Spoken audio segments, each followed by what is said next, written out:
for this. Yes, yes, yes. It's going to be amazing. So every Monday at noon Eastern Standard Time, 5 o'clock over in UK, and 11 a.m. over Pacific Time, and all this stuff. No, is that Central Standard Time? There's so many time zones in my head. But we just love to get on every Monday and just dive into business, all things business. New to business, whether you're established in business, and just dive into the things that we need to continue to go to the next level. I have a saying that wealth is on the other side of what we do not know. And so it's important for us to hunt people down for information. And so the gentleman I have on with us on this amazing Monday, I met him at Rolling Out Sisters with Superpower, where Coach Jennifer, our regional director who resides in Chicago, and myself, we were both recognized amongst a group of just outstanding women in what they call Sisters with Superpowers. And so it was great. It was really great. We had a chance to meet him, mix mingle with a great group of people that are just doing incredible things for the culture, particularly in the African American and urban communities where it comes to entertainment, entrepreneurship, just all that, clothing, fashion, anything that pertains to the culture. There you will find Rolling Out Magazine. They have an amazing voice, and I just love everything that they're doing, keeping us abreast and informed, even when it comes to politics, even when it comes to that we need to be privy to when it comes to our community. So excited to have Terrance on with us. He is the director of brand engagement and entertainment. I know it's two E's. That's right. Two E's. And so thank you, Terrance, for being on with us. Thank you. First and foremost, tell us a little bit about yourself. I know you were traveling, and man, thanks for taking out the time to be with the CEO Chicks this Monday afternoon, morning for you. No, yeah, thank you guys for having me. Yesterday spent 9 hours on the plane, but I made it safely. Oakland, California. I'm actually here with one of my business coaches. And so, yeah, I'm having some real deep dives while I'm here in Oakland myself, because there's always a period of self-improvement and figuring out what the next steps are. But just to give you guys a sort of a background, I have a very unconventional story that led me to marketing. I was a psychologist, a psychotherapist, I guess, technically, and I was teaching at DePaul University. And I remember sitting in one of my sessions, and all of the young men that I would see would come in, and I would ask them what their goals and what their dreams and what their visions were. And they would, quote Chief Keef. And I remember thinking to myself, it would be awesome if, I'm doing the work, I'm working with one person at a time, but it would be great if I could sort of control the narrative a little bit more and reach more people, so that they have options. So that was part of it. Part of it was me wanting to leave therapy and feeling like I had a bigger vision and a voice and needing a platform to reach more people at the same time. I think the other thing that happened to me is there were so many things. Obviously, kind of moving into that space, a lot of things sort of happened. I had a friend that brought ACN, multi-level marketing opportunity to me. And that part didn't work out. But the information that I started to learn became so impactful for me, and it made me seek out new relationships. I realized, I started to look at my circle, and I'm like, nobody around me can help me grow. And so I need new friends. I needed to know how to make new friends. I'm not like Drake. I want new friends. You're one of my new friends. And so, I started to listen to Stephen Covey and Thomas J. Stanley and Les Brown. And now, of course, moving into people that don't just focus on the why, but also focus on the how. And then the last thing I would say is, I created a blog, a dance blog. And this is what led me directly to what I'm doing now. I created a dance blog, and I put an e-commerce portion on it. And this was back in 2006 when e-commerce was still new. And when I put e-commerce on the site, I didn't expect to sell anything. I was just like, it was an experiment. And I went to work one day, went to therapy, came home, and I had so many orders in my inbox that I had to bring my entire family downstairs to help me package it up. And so my friend at the time was Jamie Foster Brown, who was someone I met she was the owner of Sister to Sister magazine. And when I was in this process of making new friends, she was one of the friends I made. Amen. And when I told her the success I had online, she asked me, can you do this for my business? And sort of sometimes ignorance is an incredible resource, because I felt that I could do anything. Sure, I could do it. It led from me starting off consulting them on new media development, although I had no technical web skills. And from there, by the time I left that company, I was a national director of advertising sales. Wow. So that's kind of the long story of how I ended up where I am now, sort of just continuously saying yes to new opportunities, embracing my fear, and moving forward. Wow, that's amazing. So from how long have you been with Rolling Out Magazine? So you're with Sister to Sister, you're helping them grow and gain more exposure, right. And you transition. So how was that? It was tough because Sister to Sister went out of business. And then I went to Uptown. And then Uptown magazine, beautiful luxury book, but I came in a transitional period in media when blogs were starting to populate and digital media was starting to become, the new appetite for advertisers. So I had to, so Uptown then went out of business. Mm-hmm. And I still had clients that were bringing deals to me.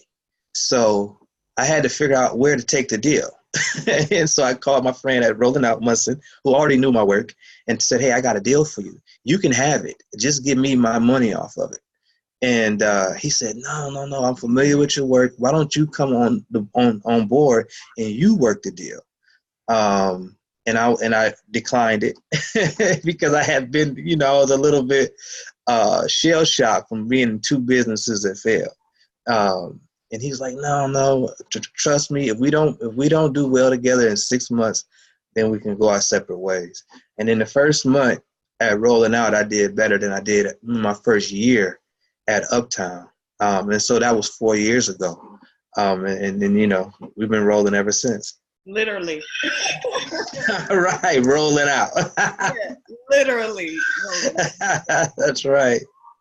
I just think it's so incredible and amazing, and I didn't know that. That's a great story, because we are failing forward. Right. We think we're starting from scratch, and we're not. Right.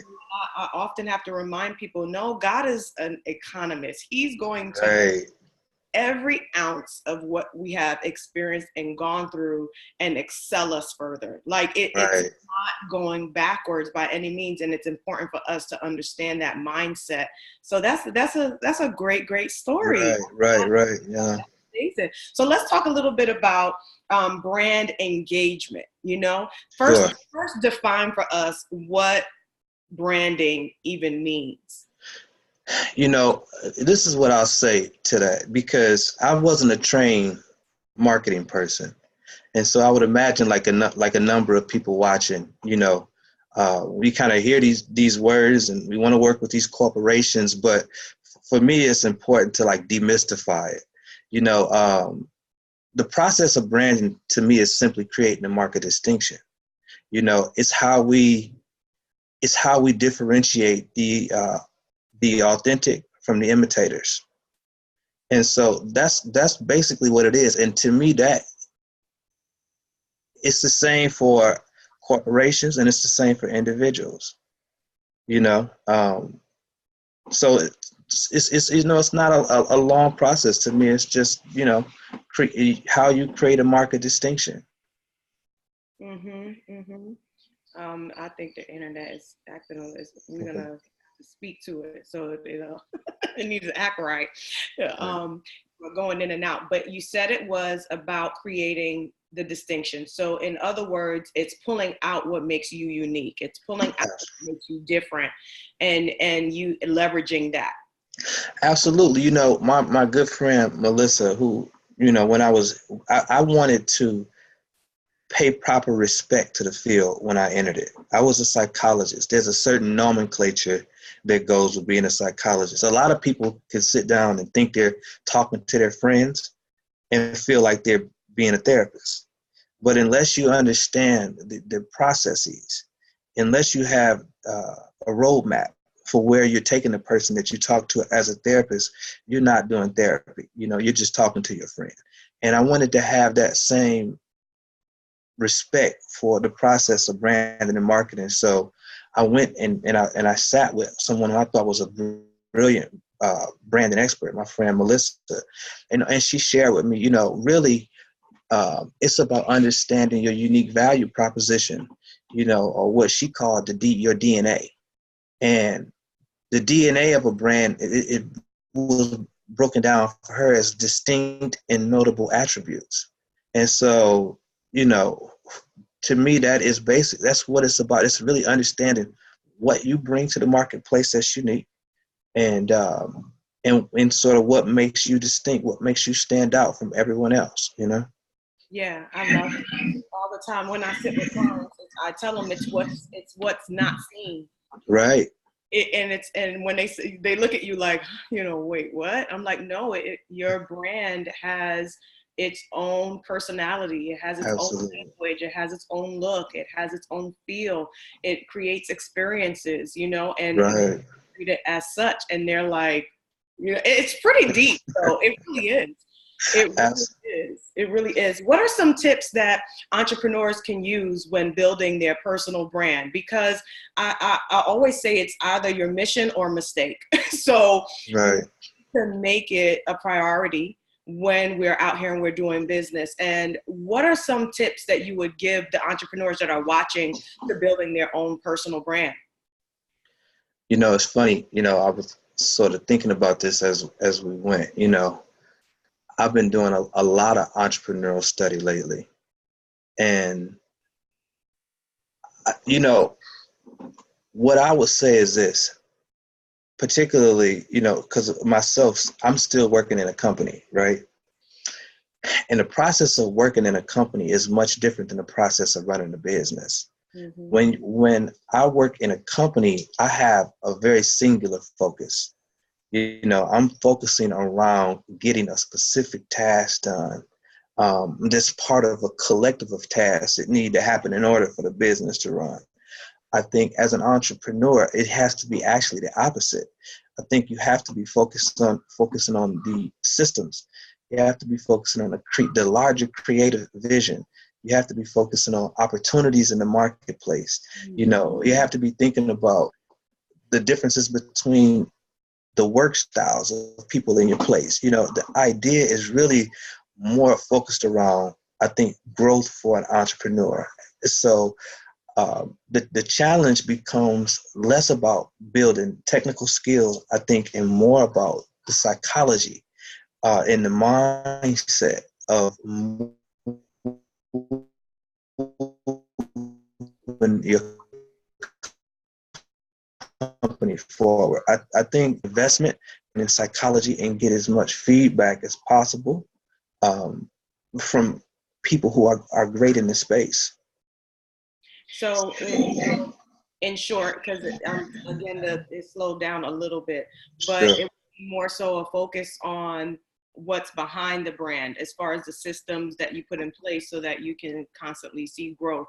I guess also in that you could, the brand alignment kind of comes into play. One of the things that you focus on is how you can work with other larger brands and how you can align yourself, you know, and build social capital. What are some tips that you can give, you know, for smaller businesses that are looking at how can I align myself with Ford? How can I align myself with a Walmart? How can I, you know, get Pepsi on board? What are some of the things in your experience that you see larger brands look for?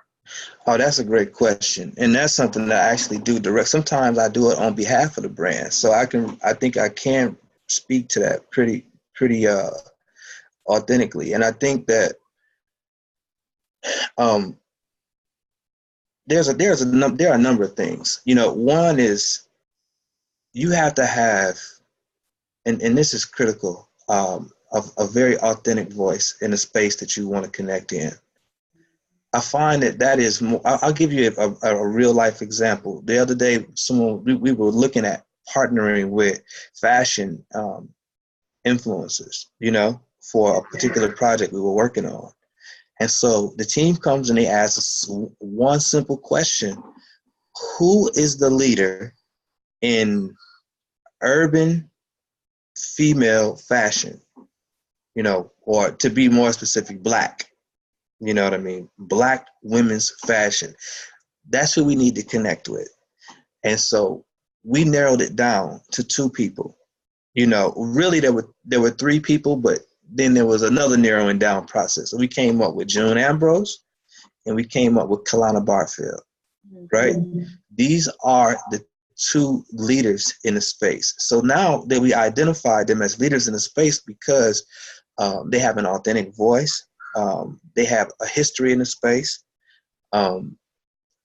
they haven't, forgive my language, but they haven't sort of prostituted their brand out and made inauthentic alignments. True. For money. True.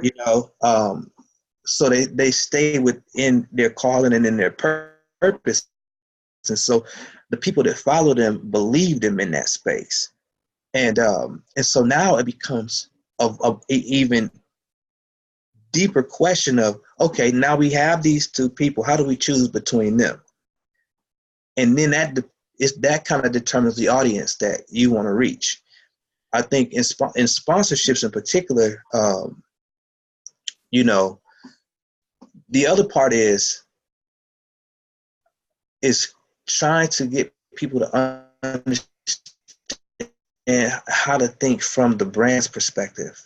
A lot of times we know what we want from the brand, and we look at sponsorship money as like free money. You know what I mean?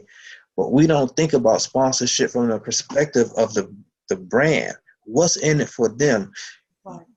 Particularly if you're smaller, what is the advantage of working with you? What do they gain from working with you? That's what you have to figure out in advance so that you can communicate that to the brand, And so, so those are some of the things I think that have to be figured out when you want to partner with a larger corporation. I think that we specifically look at reach. So, because really what I don't know how many people really understand this, but brands in and of themselves, unless they're lifestyle brands like Louis Vuitton, most of them they found a way to fill a void, a need in public consumption, but most of them are not cool. They need you to be cool. Mm-hmm. They need an audience that you've curated, through your own means of authenticity and messaging over a course of time. So when they pay you, they're paying for access to an audience that you curated. And so it's up to you to be able to articulate the value of that audience to the corporation. That makes sense. It does. It makes great sense. And that was so good. And I love the fact that you in short are saying they're looking for ROI, and looking for what's the fruit? What's the result going to be? Right. And you prove that through your own, how you do business, and it comes back again to your own systems that you have in place to be able to absolutely documentation right. And receipts. We say in our community, we want receipts. Right. So here are your receipts. Right. Right. Show them and definitely I love that. It's so important, and I've had to learn more and more and just grow in that space and right. just being able to lead with the value that our network has and the leaders in our network we bring to the table. So I think that's absolutely amazing. Let's go to the next question. Okay. I get this a lot. Do entrepreneurs have to be the face of their brand? Do you feel that we see it happening more and more? And I've just heard different, people opinion on it. So what's your thought process? What are some of the things that you've experienced, and how important it is for, you know, us to be the face of our brand, or just, is it a Right. cost or what? Yeah. So the answer is, I think business can succeed both ways. We see we see companies like Tory Burch and Marc Jacobs and Tommy Hilfiger who have been a personification of their brand and in name and in style. There is also, I think, a danger in it, particularly when scalability is at stake. The danger in it is that if you become so tied into the brand experience, the customer experience, when you're gone and people can't have that same experience anymore, then I think it can be detrimental to the brand. And so when you become the face of the brand, because obviously companies like Tommy Hilfiger have figured out how to have them sit at the forefront of the brand in name, but continue to put systems and structures in place so that the continuity and the experience of the customer is the same, as the business scales. So yeah, I don't have a strong opinion on people being the face of the brand, but I just think that there are caveats, Yeah, and just being very careful with that, and because ultimately the goal, let's say you're a coach, you know what I Right. mean? So you are, selling your Sure. expertise. You are, having to share from your experience, your expertise, all those Sure. different things. But there's products that you can put in place, that can live on and outlive you, especially certain principles and certain books and, all those different Sure. things that can go on, lesson plans, I think Right. Maxwell did a great job at, Sure. at being able to but duplicate himself within a team. We've seen it. The real estate gurus, they duplicate themselves within a team. The Rich Dad Poor Dad, there's teachings, Sure. there's teams. They figured it out. If we just have to pay attention, like Right. it's definitely possible. But you're so right. You can get stuck. Right. And I think, this was one of the things that my mentor and I were going over yesterday. Business. Um,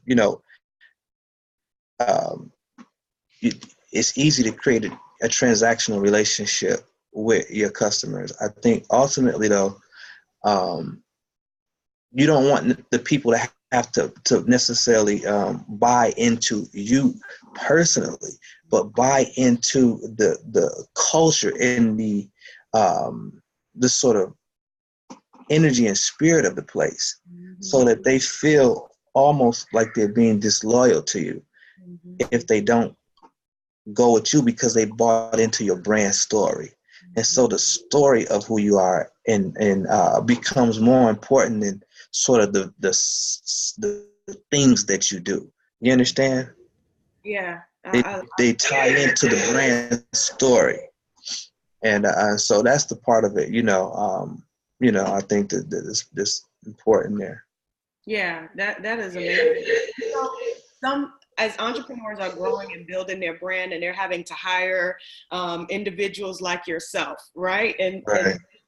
and that's one of my pet peeve is that we tend to try to be everything long term, and we can't. Right. This No. OCFOCTOCMO, That's like right. it does not exist. And so we have to be able to know what it is we need. What do we need to hire? What Sure. what are some just tips that you can give to the entrepreneurs that are growing and looking for high level, just awesome people that could come along and partner with their vision? What's something you would give as far as just leadership nuggets, maybe in that process? Well, it's very similar to sort of what I was saying a little bit earlier.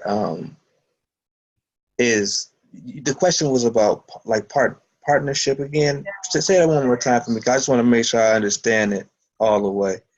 What tips would you give entrepreneurs as they're growing and they're looking for, like, you're a great hire for rolling out like that, and it almost didn't happen, but Right.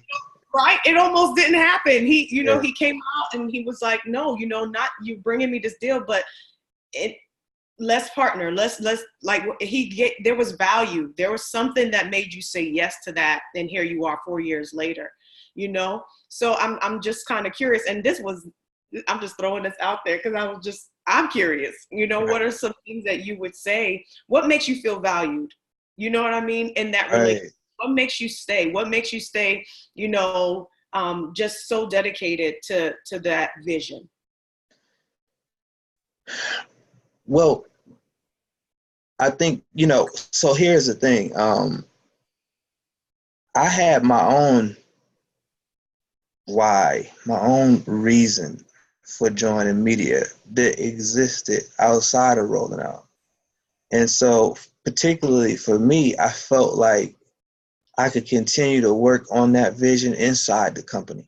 Mm-hmm. And that'll probably persist until I don't feel I can do it anymore. Mm-hmm. And so I guess then the tip would be for entrepreneurs to have a clear point of view and direction for their business, right? And to be able to make sure that the team understands what that is so that they can carry that vision out to the public, to whoever the client is, whether the client is a corporation or whether the client is an individual. You carry this message out. It works for me and it worked for Munson, particularly because, and I remember having these conversations with him early on, we had a very similar vision for our community, for creating culture.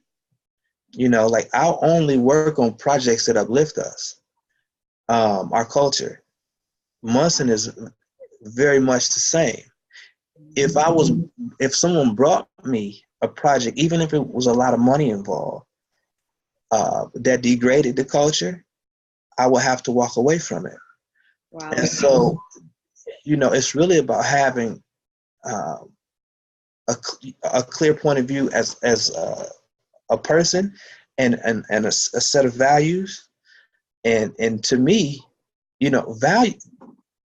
values and point of view are the most essential piece to a business. As my mentor called it, the why of the business. When you understand the why of the business, it's harder to become confused on how to move forward, who to partner with, how to motivate and inspire your employees. All of that really develops out of a clear why. Why are we here? Why are we doing this? What is the impact that we want to make? Where do we see ourselves down the road? Yeah, I love that. Clarity. Clarity of so you can partner well. Like, it's so easy to say no. Yeah. It becomes so much easier to say no. I Right. love that. I absolutely love that. All right, let's switch a little bit into some of the personal note, just as far as you, because I noticed on your timeline, like the way you have it mapped out and everything. Yeah. A cologne story about. I'm like, is he starting a cologne line, or like what? How did that even come about? I love that question more than any other question. Probably because there's a lot about fragrance that we probably just take for granted. So first of all, cologne. My grandfather was a cologne fanatic and my dad was a cologne fanatic, and I would watch my father get ready for work, and like the finishing touch was always his spray of cologne, and then he would allow me to pick one out too while I stood there and sprayed myself. And so that's probably how I fell in love with fragrance, through my father. But fragrance serves a much deeper purpose. If you think about when you go to an event, people focus on every aspect of the event, but the smell. And smell is tied so much to memory. So we'll focus on how it looks. We'll focus on what you hear, the music. We'll focus on the textures. What kind of fabrics are on the table, flowers. But we never focus on the scent. And so I feel like there's an art in scent. But here's the other thing. It also is sort of when you think of Pharrell, you may think of obviously his music, but his hats. When you think of Andy Warhol, you think of his wig. When I think of Andre Harrell, I think of the circle glasses. Fragrance has become one of the unique things about me that makes me unique to other people around me. And so when I do a deal with a client, I always buy them a bottle of fragrance. And I pay attention to whether they like citruses, or whether they like florals, or whether they like gourmands. And so the interesting thing about fragrance as sort of a gift or something to remember me by is that generally when you spray fragrance, the way that it connects with the brain chemically is that it brings a sense of happiness and joy when you smell good. So when I'm responsible for that happiness and joy that you spray on every day, you carry a piece of me with you to work. You carry me a piece of me with you to your dinner meeting. And somebody says, wow, you smell incredible. And you think to yourself, oh, Terrance got that for me. So it was a way of me being able to stay present and top of mind. I love that. I'm taking that. That's all my brand clients. Oh my gosh, I love that. So that's why I love that question, because it's deeper than just. Of course, it always is. Right, yeah. Especially with your psychological background and brand and marketing. I have to know what is the story behind the cologne, because I know that it's a deeper purpose to it that a lot of people just overlook and think, oh, he just like cologne. Like, no. And the funny thing about when you do things purely out of your passion is how it, Creed Boutique, the oldest and most prestigious fragrance house in the world, reached out to me, because with every new launch they do, they reach out to me. Nissan asked me to curate a scent for the new Nissan Maxima. The new car smell. Yeah, they asked me to help them curate a scent for the Maxima. And this is just something I was not trying to do anything with it. It's just a passion. I love that. So, that is so amazing. What's one question you wish people asked you more and you can't say the one about the cologne? No. I was just talking about this last night. If you ever seen the foreign film Like Water for Chocolate, where I believe it was Tita that she fell in love with a man, and but because of an arranged marriage, they made him marry her sister. So she had to figure out how to convey her love to him without being able to do it outwardly, because the man she loved had been given to her sister. So she did it through the food that she baked. So she baked him desserts, and when he would eat them, he would feel this overwhelming sense of love and compassion. But he didn't know where it was coming from. And it was coming from the love that she expressed through food. And for me, that's how I feel about our culture. And as a psychologist, and psychology is in everything. It's in marketing. It's in everything. I guess the one thing that I see a lot of people sad or in pain. And the one thing that I want people to understand is how I maintain happiness every single day, how I manifest it, and how I feel like it's my right. It's so much of it's not a choice, it's a right. Yeah. And it's so, well, it is a choice too, but what I'm saying is it's so important to me that when someone threatens it, they have only one or two choices. They can either get this stuff together, or they have to move out of my life. They have to move out of the way. That's something that I won't compromise. And so, how did I get there? In college, I came across a philosopher named Epicurus, And so he created this Epicurean philosophy, which said that happiness was the entire purpose of life, but not hedonistic happiness, not happiness of things, but understanding deep-seated happiness, And so I started to really understand and connect with those things like family, my wife, my kids, my culture, things that, driving to work every day and just seeing the Chicago skyline makes me happy. Because we were required, my mentor, for us to read a book called Scarcity. And it says that the mental resources that it takes to be poor is equivalent to functioning every day having lost a full day of sleep. So when there is a scarcity of resources or low bandwidth, you focus in on the thing that you don't have. And so when you focus in so much on the things that you don't have, you miss everything else. Right, that you do. Right, or opportunities more so than that. You miss other opportunities that could potentially get you out of the space that you're in. But so the psychology of happiness is something that I wish more people would, because I think that by changing your mindset to always focusing on positivity, you open yourself up to more opportunities and more resources and more people that can help you grow. Yeah. I know that was a long answer, but no, but that's good stuff. Listen, it's called CEO Chicks, and we here for it. So we like the conversation, and we like the layers. We like to go a little deeper. We don't want to be. Come on, we want to go. We want to deep dive. Right. Just come from an abundance mindset versus one of scarcity, and right. that there's so much that can go to that, because when you're operating from that mindset, you'll lash out to even people around you, like you don't even see help the right way. Right. In the book that I read, they did a study.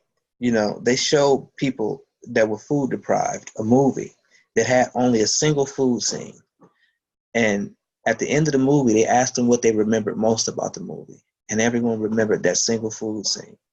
So you focus in and hone in on the single things that you don't have. Many of them decided after the movie, having been food deprived for so long, that they wanted to have a career as a chef, although they had never cooked in their life.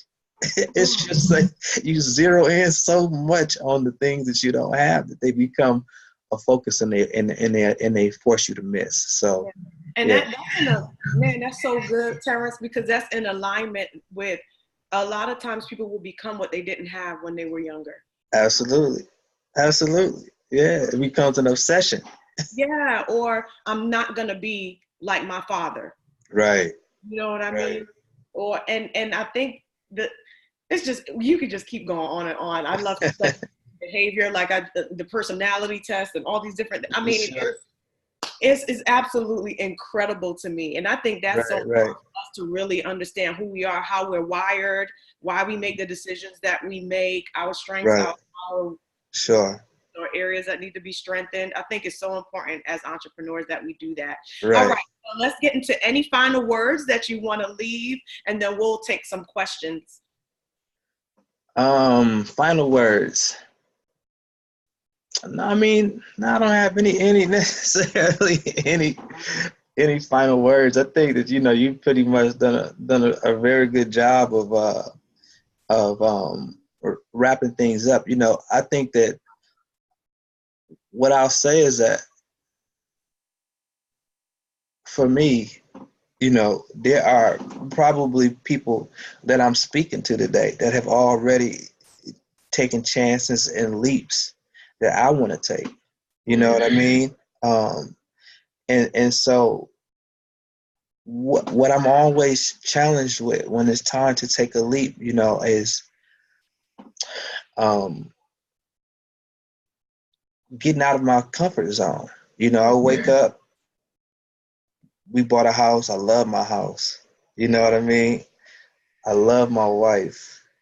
I'll put it to you like this. This is what I say. You know, it was conveyed to me the whole idea of being an entrepreneur, and particularly when you come from poverty. Like so many of us, we have to build first generation wealth, right? Correct. And growing up in poverty is, you know, as my mentor shared with me, it's like having your feet dipped in acid. And the idea of being an entrepreneur is someone saying, hey, there's $10 million out there for you, but we're going to have to hover you back over that acid. and so when you look back at, he didn't say dip you in it, he just said hover you over it. But the memory of what it was like to have your feet in it is so frightening that you never want to even come close to experiencing it again. And so for me, it's, you know, the process of now having finally had some success after growing up poor, buying the watches that I wanted, the house, the car, the luxury clothes, and doing all that, and then realizing you don't care much about any of it. But after doing that, then having to go back to being in a place of vulnerability. Mm-hmm. So, what I'm saying is that I'm sort of living the same truth that I'm talking about. Yeah. Trying to be fearless, put myself in places of discomfort so that I can grow to the next level, you know?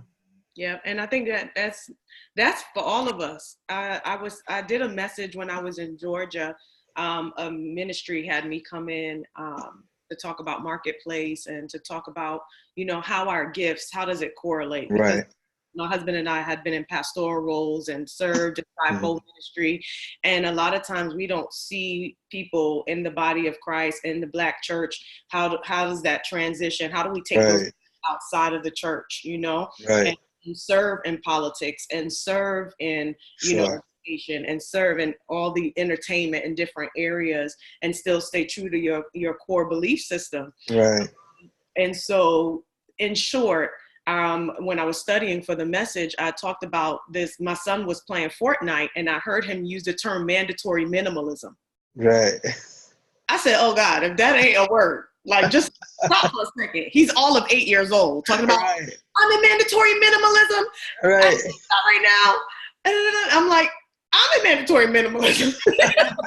Right. You know what I mean? Where it's that same. So when you talk about that hovering over that acid, you know what I mean? Because what happens is now you're using what's within you to create this stream of wealth. And so it takes stepping away from everything that was providing. Right. And now reversing it to saying, okay, so now it's my turn to create the systems. It's my turn to create the brand. It's my turn to create the messaging. And we can do it so easy for other people. It's the craziest thing. Right. It just seems to come so effortlessly when it's for someone else. And then when it comes down, it's like, okay, you've been faithful over the little. Now it's time to be ruler over the much. I've given you something. You've been tested and tried. You worked in other people's fields. You made them successful. Now you're ready. And you're thinking, no, I'm not. Right. And here comes mandatory minimalism. Like that. And that is exactly what your coach is talking to you about right now. It is a part of the process of just understanding really what we carry. Right. Because I realize that we can sometimes become something for other people. Absolutely. And filling a need, especially when you're adaptable and you have a heart to serve, and you see a need, like you can go into some places and reach out gifts you didn't know existed. Absolutely. Isn't that so amazing to me? Absolutely. No. Not an aha moment. Right. Mandatory minimalism, brother. That's what it is. I love it. Love it. Let's get these 2 questions so I'll let you go on your way. Okay. Okay, so how did you find the right mentor? You know what? This is what I really believe. Honest to God. I believe if you dedicate yourself to a path and a cause, that the universe will work with you to put the people in your life that need to be in your life. The person that is my mentor is also like a brother to me, but we just never had that relationship because I wasn't in a place to receive it at that time. Mm-hmm. When I changed my needs and I changed my mind, the resources were already there for me. You know, and it's funny because I used to, when I started to get older, I had this sense of like sadness or melancholy that there, when I was young and I was very vibrant, people reached out to me all the time, were excited to help me. And then you get to a certain age and you start to realize that people are asking you for help now. You know what I mean? And I'm like, wait, when did this happen? I still need help. You know what I mean? How did I become the expert now or whatever, right? And so I had this feeling like, how do I find the person that is going to connect with me? But I think that you'll find that, first of all, it's really once you identify your need, and then you can identify people in the space that you admire who can speak to that need. And if you have done what I found, particularly with people with a great deal of information or a great deal of success, is that they're open and eager to help them. But first, you have to do your homework. You know, you have to demonstrate a commitment, a consistent commitment prior to asking for help, so that when they come to you when you come to them rather with questions, you sound intelligent enough to see that, oh, okay, he did his homework. He has a real situation here, you know? And so, yeah, it was about me making a decision, and also about them having a problem with me giving my gifts away and not being compensated for them in the right way. Listen, they will tell you, like as a matter of fact, this morning I was speaking to my mentor, Michelle Flowers from FCG. So Yeah. like literally where you at? This is your track, or how are you? Sometimes that it's hard for us to ask for that I don't know what it is. It's like getting over asking for what you're worth. Right. Absolutely. Michelle is an incredible mentor, by the way. Oh, listen, what you're saying is so on point. It's like your teachers will appear. Yeah. It really will appear. And then more so when you're ready for it. And knowing that you're ready is at a place where I think you have the capacity to receive what they're willing to pour out. It's not wasted, because again, wealth is on the other side of what we do not know, and wisdom is the principal thing, and that's what we need, you know. Absolutely.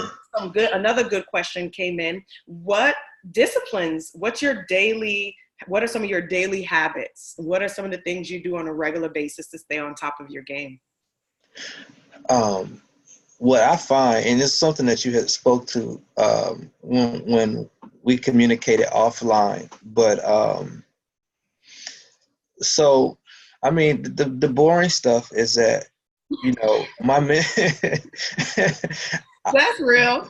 Well, because I work from home, you know what I mean? And so when you work from home, you have to be disciplined. Mm-hmm. You know, I don't have to go to an office, but I treat my day like I'm in an office. Like when I'm sitting at my computer, you know, and my wife works from home too, but not as much as me. Like she still has like more corporate tasks, so she'll look at my day as free time.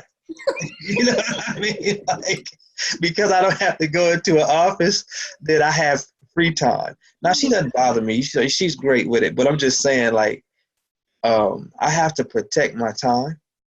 And so I wake up like I'm going to work. You know what I mean? I get my computer fired up. I sit there. I organize, and this is something I'm looking to change. But right now, I organize my activities in a very transactional way. So I look at the biggest piece of business that I have first, and I focus there. And then I'm still old school, so I write out my day every night, my next day, so that I walk in. I learned that from LeVan Hawkins. I don't know if you guys remember LeVan Hawkins, but at one time he had the 12 richest business in black business in the world. And he became a friend of mine. And I asked him, like, what were some of his tips? And so I adopted some of them. And one was that he mapped out his entire day the night before. So I don't want to walk into my day questioning how it's going to start. I have each hour mapped out, and I dedicate a specific time slot to a task, and whether it's finished or not, I move to the next task that I have down, to make sure I move through the most important pieces of my day, and make progress on the most important pieces of my day. Outside of that, I think what you brought up, previously around self-care is important too. I schedule a massage every single week, sometimes two. I find that that's my way of checking out. Even if it's just for an hour, I get to check out. I have a scheduled dinner with my daughter every Wednesday. Aww. And because family is important to me, what I found about myself, when I don't feel connected to my girls or my wife, everything goes downhill. My productivity, my ability to concentrate, I start having feelings of guilt. And so to keep all of that from happening, I schedule time in for my wife, and I schedule time in for my kids. And that way I know that I have that sustenance that keeps me whole and complete, so that I can do, they talk about making sure you prioritize that which is important over that which is urgent. Sometimes you have so many things in your life that are urgent that you feel you have to address, that you neglect the things that are important. But over time, there's a cause for it. Yeah, that's good stuff. Eating right, Right. Right. Exactly. Over time, it'll cost you. Right. Cost you. Yeah. I love that. I saw. I follow ET, who does a lot of Eric Thomas. He does a lot of motivational speaking. I'm familiar with him. Hip hop, kind of. Yeah. So he came in, of course, with that through the culture, not looking at a lot of average coaches and, so on and so forth. But on his last video that he had up, there was a gentleman that was speaking at his event that talked about how we grow our businesses and our brand, and that it is little by little. It's the boring stuff. Right.